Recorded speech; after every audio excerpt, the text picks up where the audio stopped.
Quantum number. तो बात करेंगे हम क्वांटम नंबर पर बीएससी के चौथे सेमेस्टर के लिए। क्वांटम नंबर एक टॉपिक है, एटॉमिक स्ट्रक्चर यूनिट है। तो अगर इस पे नोट्स आएगा तो हम लोग लिख लेंगे, और इसको ऑलरेडी हम लोगों ने भी इंटर में भी पढ़ा है। हम आपको रिमाइंड कराते हैं कि आखिर क्वांटम नंबर क्या है। तो क्वांटम नंबर जो है किसी भी इलेक्ट्रॉन का एटम्स में उसको डिस्क्राइब करने के लिए 4 क्वांटम नंबर की जरूरत पड़ती है। ये जो चारों क्वांटम नंबर हैं जो किसी इलेक्ट्रॉन को एटम्स में डिस्क्राइब करते हैं, उसी को हम क्वांटम नंबर कहते हैं। तो ये हमारे चारों क्वांटम नंबर कौन कौन से हो सकते हैं और वो चारों क्वांटम नंबर क्या क्या डिस्क्राइब करते हैं वो हम आपको बताते हैं। तो there are 4 quantum numbers to describe the electrons in the atom. These 4 numbers are called, ये चारों जो क्वांटम नंबर हैं उसे हम डिस्क्राइब करेंगे कि there are to describe the electrons in the atom there are 4 numbers, यहाँ पर 4 नंबर्स हैं। there are 4 numbers, these 4 numbers are called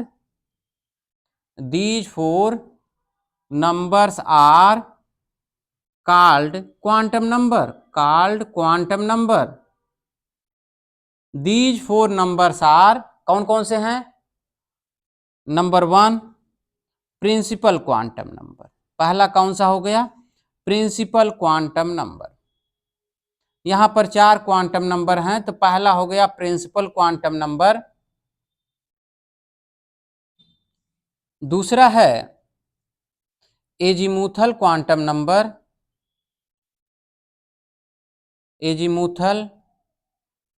number, तीसरा है मैग्नेटिक क्वांटम नंबर, चौथा है स्पिन क्वांटम नंबर।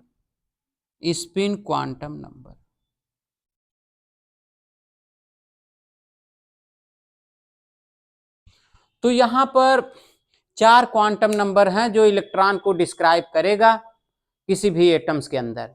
तो पहला जो क्वांटम नंबर्स है ये, इसे हम यन से रिप्रेजेंट कर रहे हैं। दूसरा एजीमुथल है यल से, तीसरे को यम से और चौथे को यस से। एक बात जान लेना कि ये जो हमारा ये 3 क्वांटम नंबर हैं, प्रिंसिपल, एजीमुथल और magnetic, these are derived from the Schrodinger wave equation. ये क्वेश्चंस भी आता है कहीं कहीं कंपटीशन में भी कि ये जो 3 क्वांटम नंबर हैं ये हमें श्रोडिंगर वेव इक्वेशन से प्राप्त होते हैं। अब बात करेंगे प्रिंसिपल क्वांटम नंबर क्या बताता। तो आप ये जान लीजिएगा कि प्रिंसिपल क्वांटम नंबर के मतलब मान लीजिए ये आपका एटम्स है, ये पहला सेल है, ये दूसरा सेल है, ये तीसरा सेल है। तो ये अलग अलग हमारे ये सेल्स हैं। तो यहां पर देखिएगा कोई इलेक्ट्रॉन इसमें है तो यानी n बराबर 1 है तो ये वाला हुआ, ये n बराबर 2 है, ये n बराबर 3 है। तो ये 1 2 3। तो अगर पहले में है तो यानी एनर्जी कम है, दूसरे में है, यहाँ पर है तो एनर्जी कम है, यहाँ पर है तो एनर्जी और बढ़ गई, यहाँ पर है तो एनर्जी और बढ़ गई। तो n की वैल्यू बढ़ेगी तो एनर्जी बढ़ेगी। यानी जो n की वैल्यू है प्रिंसिपल क्वांटम नंबर की वैल्यू क्या हो सकता है? 1 2 3 4 हो सकता है ये। तो n की वैल्यू 1 है यानी पहला सेल है ये, इसको हम K L M और N से दिखाते हैं। ये सेल बताता है, ये क्या बताएगा? ये सेल बताएगा। तो इलेक्ट्रॉन पहले सेल में हो सकता है, दूसरे में हो सकता है, तीसरे में। तो पहले सेल में है तो कम एनर्जी होगी, छोटा सेल है बड़े सेल में जाएगा तो और एनर्जी होगी, इसमें इलेक्ट्रॉन होगा तो और एनर्जी होगी।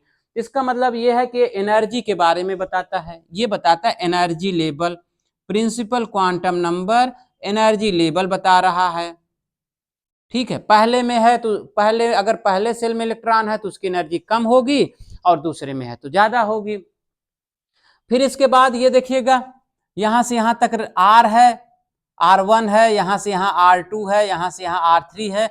इसका मतलब यह है साइज को बताता है। क्या बता रहा है? साइज बताता है। तो ये principal quantum number energy level और साइज बताता है। पहला सेल है तो साइज छोटी होगी, दूसरा सेल है तो और साइज बड़ी होगी, तीसरा सेल है तो साइज और बड़ी होगी। तो ये तो हो गया हमारा प्रिंसिपल क्वांटम नंबर, यानी ये जो सेल को बताता है तो सेल साइज और एनर्जी लेवल को बताता है। दूसरा है हमारा एजीमुथल क्वांटम नंबर। तो एजीमुथल क्वांटम नंबर क्या है वो आप जान लीजिए। ये पहला हो गया हमारा प्रिंसिपल क्वांटम नंबर। दूसरा है azimuthal quantum number. Azimuthal quantum number को आप यल से कहते हैं, और इसकी जो इसे हम सब सेल कहेंगे, इसे हम क्या कहेंगे, सब सेल कहेंगे। अच्छा, अब जो यल की वैल्यू होगी, यल की वैल्यू 0 से लेकर 0 से n-1 तक होती है। यानी इसका मतलब ये हो गया कि यल की वैल्यू 0 हो सकती है, 1 हो सकती है, 2 हो सकती है, 3 हो सकती है। अगर 0 है तो ये जो यहां पर डिस्ट्रीब्यूशन होगा वो स्फेरिकल होगा, यस शेप का होगा।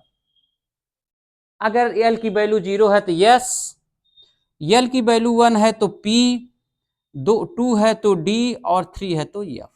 ये हमारे सबसेल हो गए, yes subshell, P subshell, D subshell और एफ सबसेल। तो ये बताता है कि इलेक्ट्रॉनों का डिस्ट्रीब्यूशन किस एक्सिस पर है। तो ये तो बता दिया कि डिस्ट्रीब्यूशन का शेप कैसा है, यानी ये शेप को बता रहा है। ये क्या बता रहा है, एजीमुथल क्वांटम नंबर ये वाला सब सेल जो है वो शेप को बताता है। प्रिंसिपल क्वांटम नंबर क्या बताया था, साइज को बताया था। यानी अगर इस तरह से है, अगर एल की वैल्यू 0 है तो इसका मतलब ये शेप होगा, यानी यस हुआ ये हमारा। अगर एल की वैल्यू 1 है तो ये डम्बेल हुआ, यानी पी सब सेल हुआ। एल की वैल्यू अगर 2 है तो डी हुआ, यानी डबल डम्बेल हुआ। अगर एल की वैल्यू 3 है तो डिफ्यूज्ड हुआ, और वो एफ हुआ। तो इसका मतलब ये हुआ कि ये शेप को बताता है। ये जो एजीमुथल क्वांटम नंबर है ये हमारा शेप बताता है। अच्छा, दूसरा हमने कहा कि जो एजीमुथल क्वांटम नंबर है ये सब सेल बताता है, जो प्रिंसिपल क्वांटम नंबर है वो सेल बताता है। अच्छा, तो अब इसी में आप एक बात और जान लीजिएगा कि मान लेते हैं अगर पहला सेल है, अगर एन की वैल्यू 1 हुआ तो एल की वैल्यू 0 हुआ, यानी ये पहला सेल है तो इसमें एक सब सेल होगा। और हम जानते हैं कि एक पहला जब एल की वैल्यू 0 है तो कौन सा सब सेल होगा, यस सब सेल होगा। यानी अगर पहला सेल होगा, फर्स्ट सेल अगर है, फर्स्ट सेल में कौन सा सब सेल होगा, यस सब सेल होगा। तो पहला सेल में यस सब सेल होगा। यदि एन की वैल्यू 2 हो गई तो एल की वैल्यू क्या होगी, 0 से लेकर n-1 तक होगा। तो 0 हो गया, 1 हो गया। क्यों, क्योंकि एल की वैल्यू कहां से कहां होती है, 0 से -1 तक हुआ। तो इसका मतलब ये दूसरा सेल हुआ। ये कौन सा हुआ, ये सेकंड सेल हुआ, सेकंड सेल। तो सेकंड सेल में कौन कौन सब सेल पाया जाएगा, यस सब सेल पाया जाएगा और पी सब सेल पाया जाएगा। तो जो दूसरा सेल है वो 2 सब सेल से बनेगा। अगर n की वैल्यू 3 हो गई तो l की वैल्यू क्या होगी, 0 से n-1 तक जाएंगे, 0 1 2। तो तीसरा सब सेल, ये थर्ड सेल, थर्ड सेल कितने सब सेल से बना, यस सब सेल, पी सब सेल और डी सब सेल। तो तीसरा सेल कितने सब सेल से बन गया, 3 सब सेल से बन गया। इसी तरह से चौथा सेल 4 सब सेल से बनेगा, n बराबर 4 हो जाएगा, l बराबर 0 1 2 3। तो यस सब सेल, पी सब सेल, डी सब सेल और एफ सब सेल। तो चौथा सेल जो है वो 4 सब सेल से मिलकर बनेगा। तो इतना हमें ये मालूम हो गया सेल और सब सेल, कि पहला सेल एक सब सेल से, यस सब सेल से, दूसरा सेल 2 सब सेल से, 2s और 2p। अच्छा, यहां पर अगर हम लोग लिखें इसको हम स्पेक्ट्रोस्कोपिक नोटेशन, क्या हम आपको बता रहे हैं,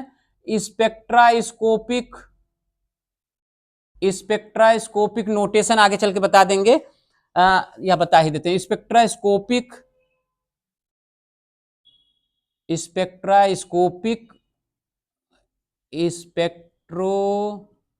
स्पेक्ट्रोस्कोपिक नोटेशन, स्पेक्ट्रास्कोपिक नोटेशन। तो पहला सेल है तो यानी n की वैल्यू 1 है तो 1 लिखेंगे हम, ठीक है। और फिर यहां पर यस है तो 1 यस हो गया। तो पहले सेल में 1 यस सब सेल पाया जाएगा। दूसरा अगर होगा तो 2, दूसरा सेल में 2 सब सेल हैं 2 यस और 2 पी। तीसरे सेल में 3 सब सेल हैं 3 यस 3 पी और 3 डी। चौथे सेल में 4 सब सेल हैं 4 यस 4 पी 4 डी और 4 एफ। तो यानी ये पूरा हमारा ये चौथा सेल में 4 सब सेल हो गए, ये तीसरे सेल में 3 सब सेल हो गए, दूसरे में 2 सब सेल हो गए और पहले में 1 सब सेल हो गया। तो ये हमारा पहला सेल है, ये दूसरा सेल है, ये तीसरा सेल है और ये चौथा सेल है। अच्छा, इसका मतलब ये जो 1 लिखे हैं तो सेल को बताता है, ये जो यस पी डी एफ लिखते हैं वो सब सेल को बताता है। तो अब आप जान सकते हैं कि अगर 2p लिखा है तो n की वैल्यू 2 और l की वैल्यू 1। तो यहां से आप देख लो कि कितना वैल्यू आ रही है, अब कौन सा टर्म है तो उसके अनुसार l की वैल्यू हमें मालूम चल जाएगी। तो ये तो हो गया हमारा यस और p। अब तीसरा जो नंबर है वो है आपका मैग्नेटिक क्वांटम नंबर। तो मैग्नेटिक क्वांटम नंबर क्या हो जाएगा, ये ओरिएंटेशन बताता है। जो तीसरा है हमारा magnetic quantum number, magnetic quantum number को हम यम से दिखाते हैं, यम। और यम की जो वैल्यू होती है ये बताता है ओरिएंटेशन। ये क्या बताता है, ओरिएंटेशन बताता है ये। और क्या बताएगा, देखिए अगर मान लेते हैं यल तो सब सेल बनाया तो इसकी जो वैल्यू होती है यम की वैल्यू -l से लेकर 0 + l तक होती है। यानी अगर यल की वैल्यू 1 है, यल की वैल्यू 0 है तो यम की वैल्यू 0 होगी। अगर यल की वैल्यू 1 है तो यम की वैल्यू क्या हो जाएगी, -1 0 + 1। तो कितने ओरिएंटेशन मिले, 3। यानी अगर यहां बना दें 0 हो गया, नीचे की तरफ है माइनस हो गया, ऊपर की तरफ है प्लस हो गया। तो कितना ओरिएंटेशन मिला, 3। यानी इसका मतलब 3 सेल हो गए।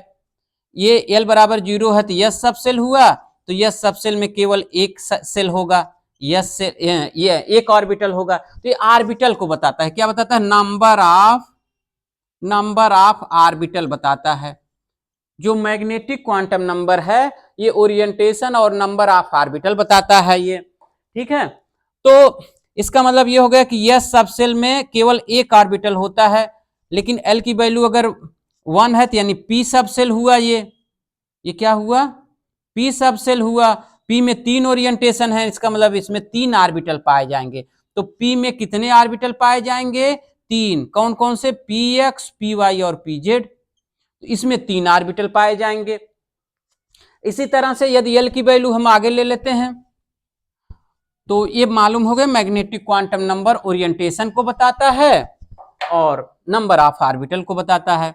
यदि एल की वैल्यू 2 हो तो एल की वैल्यू 2 होगी तो एम की वैल्यू 2 का मतलब कौन सा सबसेल हुआ, 2 का मतलब डी सबसेल हुआ। अगर एल बराबर 2 है तो डी सबसेल हुआ, तो एम की वैल्यू हो जाएगी -2 -1 0 +1 +2। कितना ओरिएंटेशन हुआ, 5 ओरिएंटेशन हुआ। इसका मतलब कितने डी सबसेल में कितने ऑर्बिटल हो गए, 5 ऑर्बिटल हो गए। तो डी सबसेल में 5 ऑर्बिटल हो गया। तो पांचों ऑर्बिटल हम लोग जानते हैं, dxy dyz dxz dx2y2 dz2। तो ये कितने ऑर्बिटल हो गए, डी सबसेल में 5 ऑर्बिटल हो गए। ऐसे ही एल की वैल्यू अगर 3 होगी तो जो एम की वैल्यू आएगी -3 -2 -1 0 +1 +2 +3। तो ये टोटल हो गए 7। तो जो एफ सबसेल है, एफ सबसेल में कितने ऑर्बिटल होंगे, 7 होंगे। ये तो हो गया हमारा तीसरा हो गया मैग्नेटिक क्वांटम नंबर। चौथा है फोर्थ वाला, कौन सा हो गया, फोर्थ हो गया स्पिन क्वांटम नंबर। तो यहां पर 2 तरह का जो एक ऑर्बिटल होगा, अगला होगा स्पिन क्वांटम नंबर। जो चौथा क्वांटम नंबर है वो है स्पिन क्वांटम नंबर। ये डायरेक्शन ऑफ स्पिन बताता है, या तो ये क्लॉकवाइज होगा और या तो एंटी क्लॉकवाइज होगा, यानी +½ या -½ तो क्लॉकवाइज है प्लस हाफ, एंटी क्लॉकवाइज है माइनस हाफ। तो एक ऑर्बिटल में दो इलेक्ट्रॉनों की दो स्पिन हो सकती है, या तो क्लॉक होगी या एंटी क्लॉक हो सकती है, और एक ऑर्बिटल में दो इलेक्ट्रॉन हो सकते हैं। तो अगर क्लॉकवाइज है तो यस बराबर प्लस हाफ, और अगर एंटी क्लॉक है तो यस बराबर माइनस हाफ। तो ये चार क्वांटम नंबर हैं जो किसी भी एटम्स में इलेक्ट्रॉन को डिस्क्राइब करने के लिए जरूरत पड़ती है। तो इस तरह से अगर मान लेते हैं हम आपसे पूछें कि किसी भी एटम्स की चारों, जैसे नाइट्रोजन के अंतिम इलेक्ट्रॉन की चारों क्वांटम संख्याएं बताओ, क्या कर रहे हैं, find out the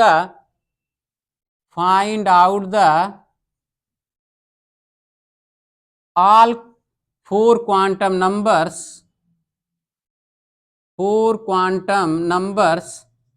for last electron of nitrogen. तो नाइट्रोजन के अंतिम इलेक्ट्रॉन की चारों क्वांटम संख्याएं बताओ। तो नाइट्रोजन के एटॉमिक नंबर 7 है, तो electronic configuration 1s2 2s2 2p3। तो ये जो हमारा तीसरा इलेक्ट्रॉन है, इसी के लिए हमें इलेक्ट्रॉन पूछा गया है। इसके लिए जो यम की वैल्यू होगी ये -1 0 +1, इसी इलेक्ट्रॉन के लिए पूछ रहे हैं, अंतिम इलेक्ट्रॉन वही हुआ। तो इसका मतलब देखो 2p है, तो यानी n की वैल्यू कितना हो गई, प्रिंसिपल क्वांटम नंबर बताता तो 2 हो गया, p है तो l की वैल्यू 1 हो गई। यहां पर जो m है, m की वैल्यू ओरिएंटेशन बताता है, तो m की वैल्यू +1, इलेक्ट्रॉन का स्पिन का डायरेक्शन क्लॉक है, तो यस बराबर प्लस हाफ। तो ये हो गया नाइट्रोजन के लास्ट इलेक्ट्रॉन की चारों क्वांटम संख्याएं हो गई। तो ये हमने आपको एक ब्रीफ बता दिया। अगर इस पे नोट्स आता है कि बीएससी के चौथे सेमेस्टर के लिए, तो इस पर आप क्वांटम नंबर पर आप नोट्स लिख सकते हैं। तो ये हमने आपको डिस्क्राइब कर दिया शॉर्ट वीडियो में, और आपको बस हमने रिमाइंड करा दिया कि आखिर क्वांटम नंबर क्या है। तो आप क्वांटम नंबर पर अगर नोट्स आएगा तो आप शॉर्ट नोट या शॉर्ट नोट्स ही आएगा, इस पर अगर आएगा भी तो आप आराम से इस पर नोट्स लिख सकते हैं। तो आज के वीडियो में इतना ही। तो वीडियो को आप लाइक करें, सब्सक्राइब करें, और भी हम आपके बहुत सारे टॉपिक्स लेकर आपके लिए उपलब्ध होंगे। आज के लिए इतना ही, थैंक यू।